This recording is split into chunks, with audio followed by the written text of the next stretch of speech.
आज से लगभग लाखों वर्ष पहले सत्य युग में जब ब्रह्मलोक में सभी देवताओं की सभा चल रही थी और उसका नेतृत्व स्वयं ब्रह्मदेव कर रहे थे, तो उस सभा में सभी देवताओं की सहमति से ब्रह्मदेव ने जब सूर्यदेव को कर्म राज्य का अधीश्वर बना दिया, तब सूर्यदेव काफी खुश हुए और खुद में गर्वित भी। और इसी गर्वित ने धीरे धीरे अभिमान का रूप ले लिया। और इसी अभिमान को करते करते एक दिन सूर्यदेव को बेहद जोरदार छींक आ गई। और यह कोई मामूली छींक न थी, क्योंकि इस छींक से एक बेहद शक्तिशाली असुर का जन्म हुआ।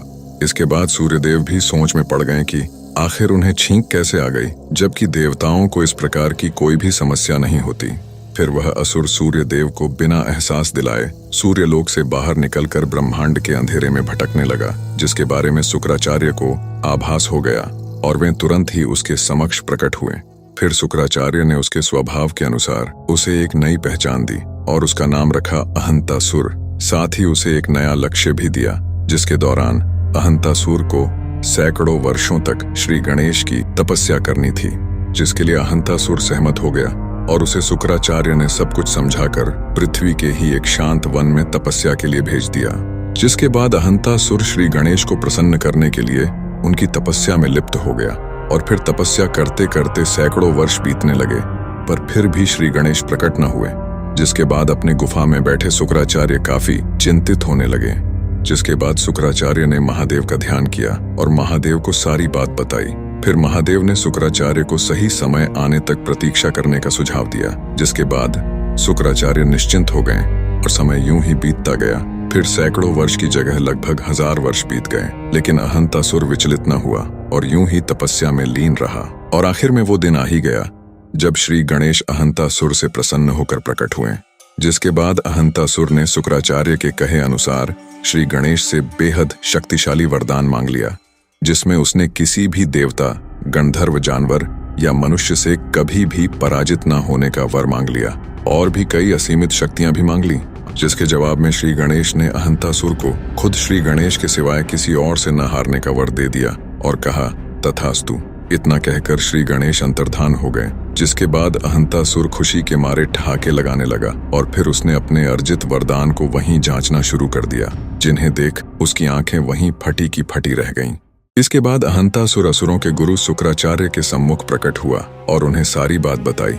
जिसके बाद शुक्राचार्य ने अहंतासुर को पूरे ब्रह्मांड में सबसे शक्तिशाली असुर होने के कारण उसे पूरे ब्रह्मांड में असुरों के राजा के रूप में नियुक्त कर दिया। इसके बाद अहंतासुर के हाथों ब्रह्मांड की पूरी आसुरी सेना आ चुकी थी। साथ ही उसके पास पहले से ही श्री गणेश से प्राप्त असीमित शक्तियां भी मौजूद थीं, जिसका फायदा उठाकर अहंतासुर ने धीरे धीरे गुरु शुक्राचार्य के कहे अनुसार पूरे ब्रह्मांड के कोने कोने में जाकर सभी लोकों में आक्रमण कर असुर साम्राज्य का विस्तार करना शुरू कर दिया। उसने तमाम देवताओं और गंधर्वों को भी आसानी से हराकर उनके लोकों में आसुरी साम्राज्य स्थापित कर दिया।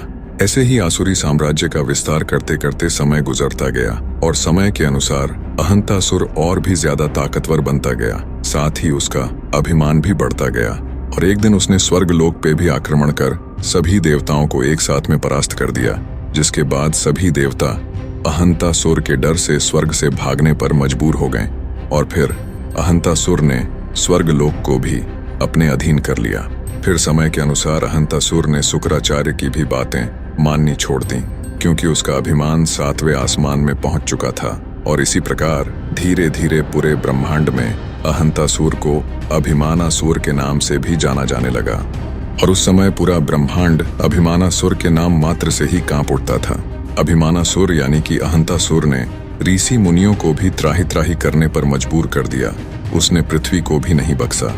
देवता भी अभिमानासुर के डर से पूरे ब्रह्मांड में छिप छिप कर रहने लगे थे। हर जगह सिर्फ अभिमानासुर का ही डंका बजने लगा था। अभिमानासुर ने पूरे ब्रह्मांड में त्रिदेव समेत सभी देवी देवताओं के पूजा पाठ को भी बंद करवा दिया था। यहाँ तक कि वह श्री गणेश की भी पूजा पाठ न होने देता और जो उसकी बात न मानता उसे मृत्यु के घाट उतार दिया जाता। अभिमानासुर का अभिमान अपने चरम सीमा तक पहुंच चुका था और फिर यहाँ सभी देवता, गंधर्व और ऋषि मुनि थक हार कर त्रिदेवों के पास गए और उन्हें सारी बातें बताई। जिसके बाद त्रिदेवों ने देवताओं, गंधर्वों और ऋषि मुनियों को श्री गणेश का ध्यान करने का सुझाव दिया।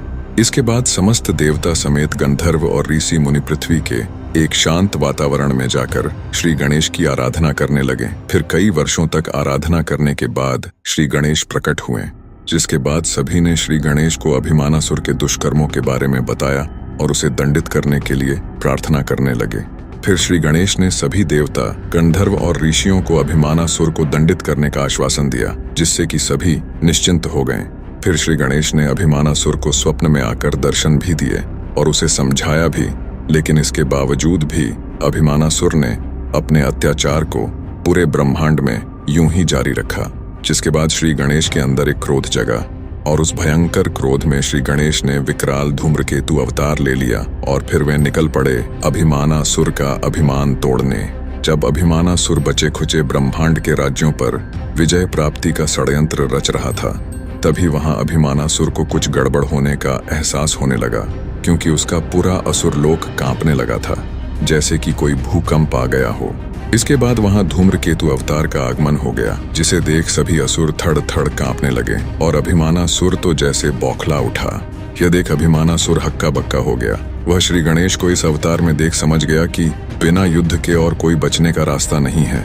फिर उसने अपनी पूरी सेना को धूम्रकेतु अवतार पे टूट पड़ने का आदेश दे दिया, जिसके बाद तो कई असुर डर के मारे वहां से पहले ही पलायन कर चुके थे और बाकी असुरों ने हिम्मत करके धूम्रकेतु अवतार पे प्रहार करने की कोशिश तो की, पर धूम्रकेतु अवतार के एक ही प्रहार से अभिमानासुर के सभी आसुरी सेना जल के खाक में तब्दील हो गई। इसके बाद अभिमानासुर बिल्कुल ही अकेला पड़ गया। फिर उसने श्री गणेश से ही प्राप्त शक्तियों का इस्तेमाल उन्हीं के अवतार धूम्रकेतु पे करना शुरू कर दिया, लेकिन इससे उनके ऊपर कोई असर न हुआ। इससे पहले कि धूम्रकेतु अवतार अपनी तरफ से कोई वार करते, अभिमानासुर श्री गणेश का नाम लेते हुए धूम्रकेतु अवतार के चरणों में जा गिरा और गिड़गिड़ाने लगा। वह लगातार दया की भीख मांगने लगा, जिसके काफी देर बाद धूम्रकेतु अवतार अपने पूर्ण रूप श्री गणेश के रूप में आए और फिर अभिमानासुर की शक्तियों को सीमित कर दिया और उसे दोबारा से ऐसी दुस्साहस न करने की सलाह दे दी। और फिर श्री गणेश ने अभिमानासुर को सीधे पृथ्वी के पाताल लोक में जाने की आज्ञा दी, जिसके बाद अभिमानासुर श्री गणेश की बात मानते हुए सीधा पाताल लोक को प्रस्थान कर गया। यह देख सभी देवता समेत गंधर्व और ऋषि मुनि श्री गणेश से काफी प्रसन्न हुए। इसके बाद पूरा ब्रह्मांड अभिमानासुर के आतंक से मुक्त हुआ और सभी चैन भरी सांस लेने लगे। और फिर श्री गणेश सभी देवताओं समेत गंधर्वों और ऋषि मुनियों को अभिवादन कर कैलाश को लौट गए। तो ये था धूम्रकेतु अवतार का पूरा इतिहास। तो यदि आपको ये वीडियो पसंद आई हो तो एक लाइक जरूर करें और